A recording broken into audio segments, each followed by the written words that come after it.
Love Up or Shut Up, right here on AngryMarks.com.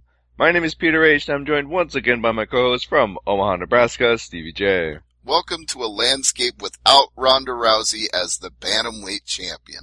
Yeah, it was a huge weekend in the realm of UFC, and boy, we talked last week about if you put money on Holly Holm, how much would you win? Oof, those people, I guess took the advice or put $20 down, I don't know. Well, did you hear that her manager put down money on her? No? Yeah, Holly Holm's manager said he'd make six figures by placing a bet on her. There was a guy who bet on the Royals to win the World Series in spring training, and he won like $2.5 million, and he put a significant sum on Holly Holm winning. And everyone's like, oh, he's going to waste his money that he won. And it's like, now who's laughing? Yeah, well, the thing is, Michelle was like, oh, those sports books must have taken a bath after that show. I'm like, honey, so few people actually put bets on Holly Holm that I'm sure they came out way ahead on all the people who bet on Ronda Rousey, thinking that that was a sure thing and they were going to pocket some easy money. I'm sure those sports books made way more on the people who just betting on Rousey just lost their shirt. Alright, for those who don't know or are under a rock, Holly Holm is your new bantamweight champ via knockout at second round, 59 seconds. Rousey's strategy going in was piss poor. You would think she would go in for a takedown. Well, she did one. She couldn't even get to her for the takedown because Holm, using her boxing footwork, would just dance away from her every time Rousey would charge at her. She would dance away, she'd throw a jab, she'd dance away, she'd throw another jab. Rousey just couldn't get to her, and Rousey kept getting more mad and kept charging at her, and Holm just kept punching her in the face. There's a good gif out there where they photoshopped Holly Holm as the matador. Oh, the second and Rousey round. As the bull. Yeah. When Rousey charges at her and Holm completely ducks her and she slips and stumbles into the cage. Yeah, it's like, Olay!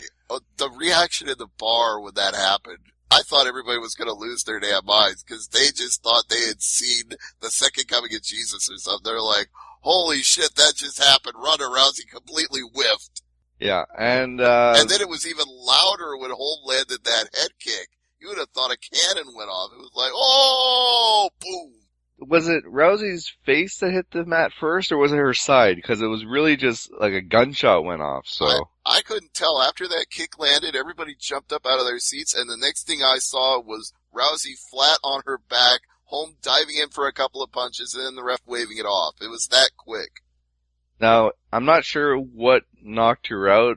If it was the head kick knocked her out when she hit the mat, it woke her up. But when she was on her back, there was no intelligent defense. And I think Holm got, 2 punches in before Herb Dean dived in to stop it? Yeah, it wasn't more than a punch or two. But let's face it, it doesn't matter because the kick rocked her so completely that if she wasn't out cold, she wasn't defending herself anyway. So it was academic what put her lights out because she was already not defending herself once she hit the ground.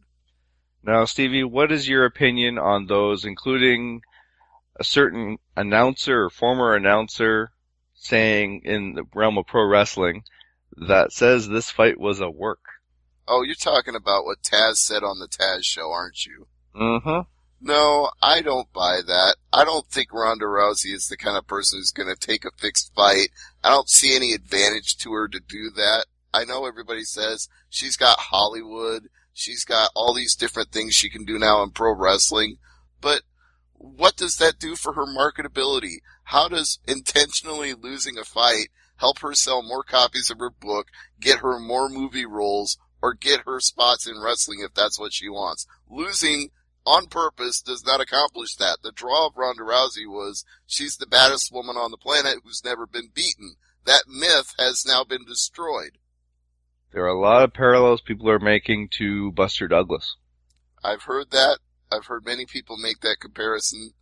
I've said it to people in comments, in various discussions, that no champion is unbeatable. I wouldn't have made the Mike Tyson comparison just based on size and gender, but I understand where people are coming from. And this goes out to everybody who ever said Ronda Rousey will retire undefeated, because I said it time and again, everybody gets beat. I didn't know when it was going to happen. I didn't think this was going to be the fight, but everybody gets beat. Nobody goes undefeated. And of course, they're already saying UFC 200, the main event is already booked, and the latest odds I've seen on the future projections, Rousey's the favorite at minus 210. Holm is a plus 140. Well, at least it's not 10-1 like it was before, right? No. Yeah, and actually, when we talked last week, when we first recorded the show, it was still 20-1. But after the weigh-ins, it dropped down because a lot of people thought Ronda Rousey was a little too excited at the weigh-in. So it probably wasn't as good of a payout if you waited to make your bet, but it was still a pretty good payout. Well, Holm pushed her face basically at the weigh-in, so. Well, that's debatable of who pushed who. It kind of looked like Rousey ran up on her and got so close to her that Holm put up her hands defensively, and that's when Ronda was claiming she put a hand in my face and pushed me. No, I didn't quite see it that way. I saw it as like Ronda running in there and Holm just having to defend herself. We're in for a good fight when it comes to UFC 200. Rousey needed to skip the post-fight press conference. She went to the hospital. She had to be checked over. She had to have plastic surgery on her busted lip. Yeah, split right down the middle. You know, it's someone said, oh, she had to go get plastic surgery on her $1 million smile. I'm like, okay, guys, calm down. It's one, it's a fight. Crap happens. Well, here's the thing that really bothers me about that, Peter, and I'm glad you brought it up, because all these haters have come out of the woodwork since the fight was over, and they've all said these things like, see, I told you Ronda Rousey was overrated, ha, the bitch got what she deserved, and all this ugly stuff that's coming out now. It's like, no, Ronda Rousey is still a great fighter. She didn't get to where she was by not being great. She didn't win in judo by not being great. She didn't put in all this effort to not be great. She's still great. She just lost one fight. Does that mean she'll win the rematch? I don't know. Does it mean we should have more respect for Holly Holm? Yes, it does. It doesn't mean we should have less respect for Ronda Rousey. The one line that makes me laugh is the haters are saying, oh, all she fought were tomato cans. Okay. Go to your front door, we'll line up Liz Carmouche, Misha Tate, Sarah McMahon, and everybody else that was beaten by Ronda Rousey. Kat Zingano, at your front door. Yeah. I wouldn't fight any of these women. Nope. Not even on a $1 million bet. No freaking way. Absolutely not. Not even in a tag team match with you as my partner. Oh, jeez. We get killed in 2 minutes. Exactly. Wow. It's like they'd probably just wait for us to tap out. Oh, it'd be like that old show, Bully Beatdown. I don't want anywhere near Mayhem Miller. No. Does that guy get nuttier with every passing month, or is it just me? He's nuttier than a Snickers bar. Come on now. He's nuttier than a Christmas fruitcake. Alright, so I had to do some research, and the last time UFC had the main event and co-main event were women fights. was UFC 184. So it wasn't that long ago. No, but I don't think we've seen 2 title fights back to back. No, I don't think so. Joanna Champion beating Canadian Valerie Letourneau. Strawweight title defense here. Unanimous decision. 50-45, 49-46, 49-46. Letourneau put up quite a fight here. Yeah, I'm kind of surprised after the fact that there wasn't at least one judge who saw it 48-47, because I definitely gave Letourneau the first round. You could argue that she might have gotten the second. Maybe, but man, what a defense here by Joanna Champion. The thing I liked about Jędrzejczyk in this fight was that she got better the longer the fight went. Because, like you said, Letourneau was very game early. She was outboxing her early. She was just making Joanna Champion look frustrated every time she tried to engage with her. But the longer that fight went, the more you could see that the strategy was working. She was tiring Letourneau out because she was the bigger woman. And once Letourneau started slowing down, Champion just landed those leg kicks over and over and just made a total mess out of her lead leg. And once that slowed Letourneau down, she started popping her in the face repeatedly. And by the end, she looked like a raccoon with those black eyes. You could tell that 5 rounds of that, Letourneau had taken a beating. Yeah, we're not talking like pitter-patter kicks here. Like, her leg was purple. Exactly. She discolored that leg. I was surprised Letourneau could still stand on it. Yeah, I mean, I hate to see how big the ice packs were for her leg afterwards. No doubt about that, yeah. So an impressive title defense by Joanna Champion. It wasn't the blowout that everybody expected, but like I said before, the thing that impressed me about it was that the longer the fight went, the better she looked. That's a champion. When you get better, the longer the fight goes, that is a champion. Mark Hunt beating Bigfoot Silva in 3:41 of the first round. The only surprise here was that it took this long. Is this the end of Bigfoot Silva? It really should be, because Bigfoot Silva without TRT is not Bigfoot Silva. He cannot fight at an elite level. This has been proven. It's scary to think that his career is over. I mean, such a guy with such a size isn't, more. I don't know if seem like Hall of Fame, Peter, but if this show proved anything, it proved that size isn't shit. The bigger they are, the harder they fall was the theme of this pay-per-view. Did Hunt look smaller to you? He looked like he was in good shape, and he said he was in the best shape of his life, so I'm tempted to agree with him.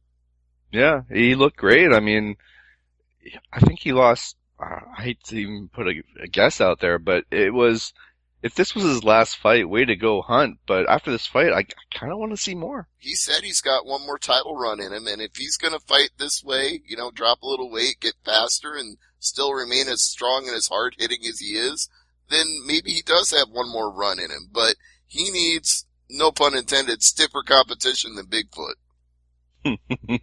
Yeah, well, that heavyweight division's pretty stacked right now, so. Right, and he's already worked his way all the way up to the top once, so getting there a second time may not be easy. No. Robert Whittaker beating Uriah Hall via unanimous decision 30-27, 30-27, 29-28, and Jared Rosholt beating Stefan Struve 29-28 across the board wrapped up the main card. Both of these fights have one thing in common in that the guy who lost didn't show up until the third round. Yeah.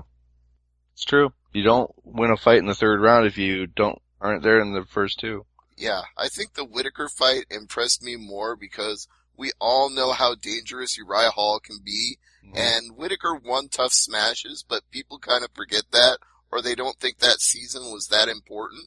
But he showed us that he is a devastating striker, and he had the perfect game plan for Uriah Hall, which was just avoid all this wacky spinning flying shit he does and be patient, be measured, and land the shot when you want. And he did it to him over and over again. And by the end of that third round, Uriah Hall was in desperation mode, and that point was too little too late. I hate to say this, but do you think Whittaker was fighting for the judges? Like, fighting to take this fight to the distance? I don't know if he wanted to. I'm sure he would have preferred to knock Uriah Hall out, but I just don't have any problem with the execution of his game plan. Now, Jared Rosholt, that was a little more boring, but again, he did execute the game plan he wanted to, which was, I'm going to take this big fucker down and there's nothing he can do about it. And he did it over and over again.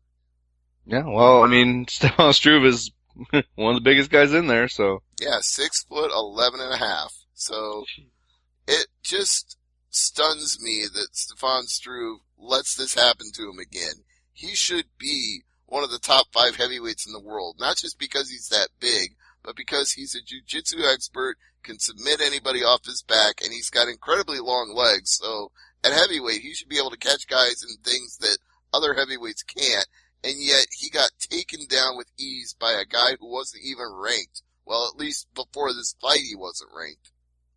Yeah, exactly. It's, man, Stefan Struve, we were hoping he'd come back sooner rather than later from that heart issue he had, and now it's like, yeah.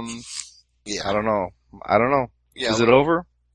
Who knows if it's over, but yeah, he's definitely not among the world's elite in heavyweight rankings anymore. He needs to seriously figure out some wrestling defense because you can't get taken down that easily. Jake Matthews beating Akbar Arola via doctor stoppage. The doctors would not let this fight go to the third round. Well, Areola got busted up pretty badly by elbows at the end of that second round, so I wasn't shocked. I know Areola was pissed and he wanted the fight to continue, but I really don't have a problem with the doctor making this call because that was a vicious beating he took at the end of that round. It's a situation where the doctors are there for the fighter's safety. Same with the referees, but the doctor, it's in his best judgment that this fighter should not continue. you have to abide by that. And, it sucks. I can see why he's angry, but in the same hand, it's like, okay, it's that bad. I need to stop. Yeah. Well, if you're that angry about it, don't let yourself get in the position where you get mounted on top and get the hell beat out of you. Avoid that situation, and then you don't have to complain about the referee or the doctor stopping the fight. Well, there was that one sequence where he was just getting his butt kicked, and someone made a gif of it, just the constant beating, and then the Simpsons, stop, he's already dead. And it's like, oh god, not this again. I mean, every time we see a beating, we get the same joke. It's like, okay, we get it. Then you see the blood, like, oh wow, that did connect pretty significantly there. Right. Some people are going to argue that because it was in Melbourne and because Australia is relatively new to regulating MMA, that the doctors and the referees may have been a little overly cautious. But I wouldn't have the problem that this fight had been stopped in Vegas or in California or anywhere in the United States. This stoppage to me would be the same in any state, so I don't buy that argument. Including Texas. Even in Texas, they would have stopped this. Kyle Noak beating Peter Sabata with TKO first round, 201. Yeah, that got probably the loudest reaction of the night, the one I actually could hear over the crowd at the bar, because Noak was the hometown favorite, so this was a big win for him.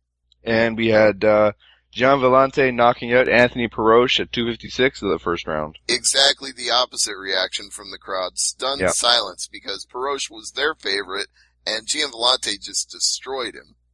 Yeah, the crickets were silent too. Yeah, that was a vicious shot that Villante hit him with.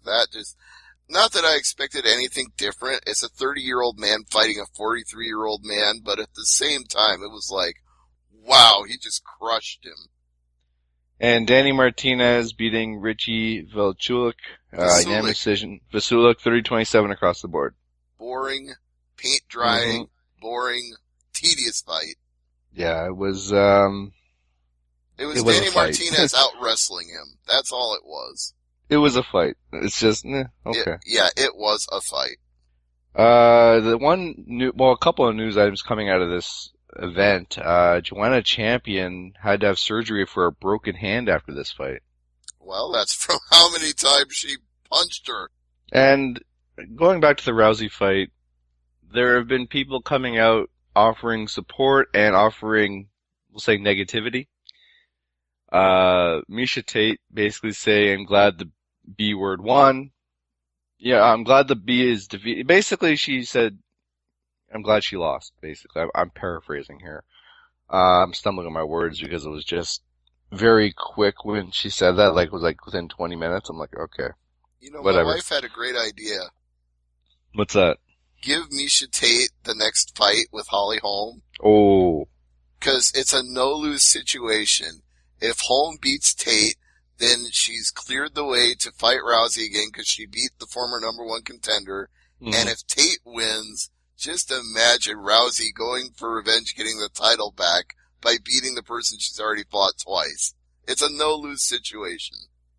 I think it's a good idea, but if you book Rousey and Holm 2 in UFC 200 and Holm wins again, you could say, okay, Rousey, you want to fight Holm a third time? You got to fight Tate. Sorry, them the rules.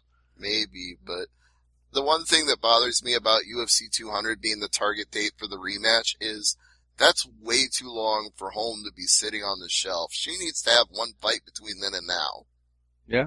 Well, then if you want to put Tate in that situation, I don't think I think her fight calendar is pretty clear, so. Yeah. Or even if you don't want to risk that, just give her somebody in the top 5. Just give her something to do. One person who is offering support, which is very surprising, is a gentleman by the name of Floyd Money Mayweather. Well, their caustic relationship on social media and award shows has been well documented, but maybe he just understands what it's like to be under the pressure and under the spotlight. Not that he understands what it's like to lose, because he never has, but he at least can sympathize to being under that much scrutiny.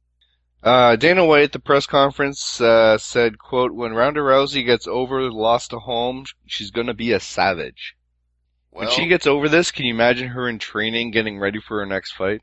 honestly, being a savage was actually what worked against her in this fight, because if she had been more measured and more patient and didn't go rushing around the ring like a bull trying to charge her down, then Yeah. maybe she could have actually won. But she gave Holly Holm every advantage by trying to be a savage, by charging at her constantly. Rethink your entire strategy, Rousey. You got to do something different for the rematch. You can't go in there and just charge straight at Holly Holm again. That's not going to work.